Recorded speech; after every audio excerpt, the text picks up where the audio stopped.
Boa tarde a todos, graça e paz. Eu sou o Mateus. E você sabe o que é o pecado? O pecado na Bíblia ela relata como é aquilo que nos leva à morte, é aquilo que desagrada a Deus, é aquilo que não pode vir agora a consequência, mas como nós sabemos, vai ser o fruto do que plantamos, principalmente nossa destruição. Ela nos desfinha um pouco, muitas vezes é um prazer instantâneo para nossa carne, porque nossa carne ela busca o que é limitado, então ela se agrada numa coisa, num prazer aqui, num prazer ali, mas nosso espírito, depois que vemos a consequência. E mais o que o pecado faz? Na Bíblia ela diz lá em Romanos 6,23 que o salário do pecado é a morte. Caraca, a morte. Então nós pecamos, nós ofendemos a Deus, e toda vez que pecamos nós ofendemos novamente a Deus. Muitas vezes gostamos de ofender a Deus, né? Parece isso porque nós pedimos perdão, pecamos de novo. Mas Deus não leva isso em conta. Deus viveu entre nós e sabe como é o coração do homem. Ele sabe o que o espírito do homem realmente quer. Por isso que Ele é Deus. Ele é bom. Por isso que Ele continua perdoando a gente. Mas voltando para o pecado, nós, além de ofendermos a Deus, nós estamos morrendo. Nós somos dele. A Bíblia diz que Deus tem ciúmes da gente. Então, quando nós nos destruímos ao pouco, pecamos, Deus vê que nós estamos nos destruindo e fica entristecido. E nós estamos morrendo. Ele vê alguém que ama morrendo. Você pode imaginar como é a dor de perder alguém que ama. Deus imagina isso e sente isso toda vez que pecamos. Em seguida, a palavra também diz: mas o dom de Deus é a vida eterna, por Cristo nosso Senhor. É a vida eterna. Cristo quer dar isso a nós. Muitas vezes escolhemos pecar. O pecado ofende a Deus. E o pior de tudo, nos leva à morte. Nos definha um pouco. Não nossa carne, porque nossa carne vai morrer um dia. Mas definha nosso espírito. Quem realmente pecou? Lá em Romanos 3,23 diz: porque todos pecaram e destituídos estão da glória de Deus. Você pode esperar para pensar nisso. Todos pecamos. Um dia mentimos, um dia vacilamos, um dia desejamos algo que não é nosso, cobiçamos, não perdoamos o próximo. E aí, como ficamos? Pecamos, não amamos nosso próximo e nem colocamos a Deus acima de tudo. Muitas vezes colocamos nosso coração, nosso ego acima de tudo. Em seguida, ele diz uma coisa também interessante. Como toda acusação de Deus sobre o pecado, depois vem o conforto de Deus. Perceba que é diferente a acusação de Satanás com a acusação de Deus. A acusação de Satanás deixa a gente triste e não levanta, não dá solução, só critica. Mas Deus chega com o problema e com a solução. Romanos 3, 24 e 26 diz: sendo justificados gratuitamente pela graça. Pausa um pouco por aí. Graça, mais uma vez essa palavra. Gratuitamente, novamente essa palavra. Cara, a graça de Deus é tão grande, o perdão de Deus, que dá para justificar se você se render. Em seguida ela diz: pela redenção que é em Jesus Cristo. Então se você reconhecer, se render, você vai. Lembrando, todos nós pecamos, então todos nós precisamos de redenção. Por isso que chamamos Jesus Cristo de Salvador, porque Ele nos salva da nossa condenação em nós mesmos. Muitas vezes somos nossos próprios carrascos. Em seguida diz: a no qual Deus propôs para proporcionar pela fé no seu sangue, para demonstrar a sua justiça pela remissão dos pecados dantes cometidos, sob a paciência de Deus. Uma pausa por aí. Deus é paciente. Eu digo que se Deus foi paciente comigo, Ele pode ser qualquer um. Em seguida diz: para a demonstração da sua justiça neste tempo presente, para que Ele seja justo, justificador daquele que tem fé em Jesus Cristo. Respondendo a pergunta, todos pecamos. Porém, temos a solução. Se você também for ler lá em João 8, 34, 35, vai dizer uma coisa.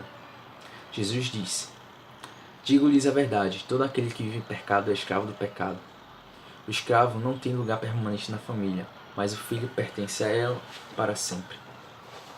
Uma coisa bem interessante é que quando nós pecamos uma vez, parece que se torna retina, porque você pensa, pô, foi tão bom aquilo, aí fica novamente na sua cabeça, novamente, você fica desejando aquilo, você acaba caindo várias vezes, muitas vezes, e se tornou um vício. É quando você, pô, eu quero parar. Às vezes você não consegue sozinho. Na verdade, você não consegue sozinho. Porém, Deus vai dar sua mão pra você. Na verdade, Deus está com a mão estendida. Só espero que você aceite a ajuda dele. Por isso que, quando vamos à frente da igreja, nós dizemos, aceitamos Jesus Cristo como meu único e suficiente Salvador. Porque Ele é o único que pode lhe salvar. Não é outra pessoa, apenas Cristo pode lhe salvar disso tudo. Então, respire fundo. Um fato interessante é que Deus está sempre ali. Na hora da morte, muitas vezes eu vi assaltantes que foram assaltar senhoras, e as senhoras oravam na hora e a arma falhava, o assaltante repreendia. Pense no amor de Deus que está sempre do seu lado e nunca falha. Você está com alguma dor, você está com algum problema? Seja paciente e, acima de tudo, ore e busque a Deus. É um vício o pecado, ele vicia você. Ele deixa num círculo vicioso, você tem que fazer aquilo. Muitas vezes você não consegue dormir direito por causa daquilo. Mas Deus quer tirar aquele peso de você. O pecado lhe vicia. Quem conhece a história de Isaías sabe muito bem que quando ele foi, no capítulo 7, quando ele foi e viu o Senhor, com os serafins dizendo Santo, Santo, é o Deus Todo-Poderoso. Quando ele parou para perceber onde ele estava, quando ele percebeu a glória de Deus, ele disse, ai de mim, que sou homem impuro, que vive no meio de homens impuros. Ele percebeu que ele era pecador, mas primeiro ele teve que reconhecer quem era Deus. Depois ele reconheceu que ele era pecador, para no terceiro Deus chegar e purificá-lo. Para no quarto passo, para quem conhece, Deus fez a pergunta, a quem enviarei as boas novas? E ele disse, eis-me aqui, envia-me a mim. Deus não lhe obriga você a ir ao mundo e pregar o evangelho. Você vai por amor, por aquele que lhe purificou. Então reconheça seu pecado, reconheça que está pecando. Em seguida, permita-lhe que ele lhe purifique. Reconheça a glória de Deus, reconheça seu pecado. O passo seguinte diz como você se livrar do pecado.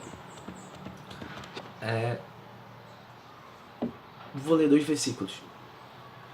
Primeiro se encontra em Provérbios 28:13, que diz, quem esconde os pecados e não prospera, quem esconde seus pecados não prospera, mas quem os confessa e abandona encontra misericórdia.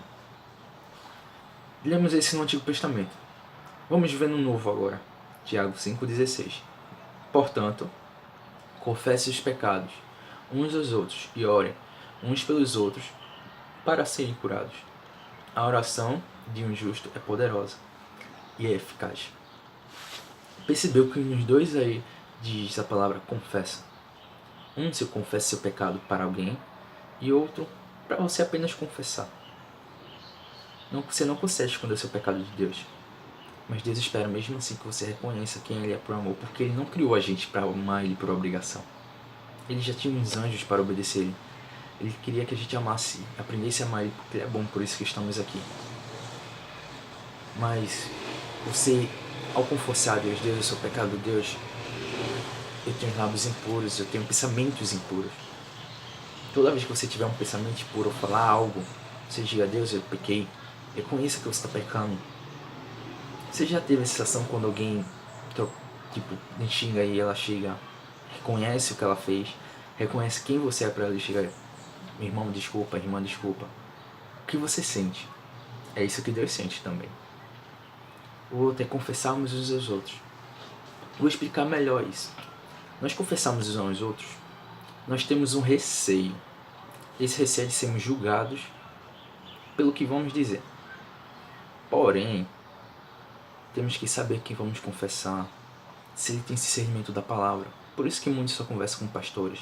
Muitos dizem que não existe amizade nem amor. Porque temos medo de julgar e muitas vezes julgamos. Não temos coincidência que o próximo também erra. Coloque isso na sua cabeça. Quando alguém fosse confessar por você ou dizer, fulano errei, não julgue. Seja paciente, fale de Cristo. E dê um conselho. Isso vai ajudar. possivelmente as pessoas vão começar a retribuir também. Mais embaixo diz, lá em 2 Coríntios 3,18 diz: e todos nós, que com face a parte com descoberta, contemplamos a glória de Deus, segundo a sua imagem está sendo transformada em glória, cada vez maior, a que vem do Senhor, que é o Espírito. Não é nós que nos transformamos, pela bondade de Deus é que ela nos transforma. Em outra versão ela diz em glória, então seja paciente, transformação não vem de uma hora para outra, vem conforme você vai. Lá na Bíblia ela também diz que são frutos do Espírito.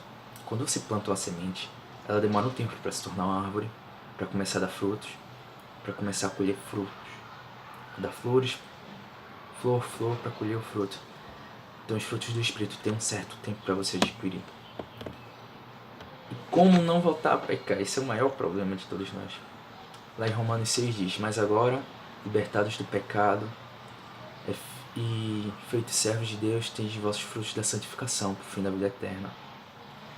Lá em Tiago 4, 7 e 8 diz: portanto, submete-se a Deus, resisti ao diabo e ele fugirá de vós. Aproxime de Deus e ele se aproximará de vocês. Pecadores, limpe-se as mãos, e vocês que têm mente dividida, purifiquem o coração. São dois fatos, é Jesus Cristo que lhe liberta, não é você. Você não consegue se libertar da própria prisão. A mesma coisa. Para você sair livremente da cadeia, o policial tem que abrir a cela para você. Então, Deus que é o justo. Acima de tudo, resistam ao diabo e ele fugirá de vocês.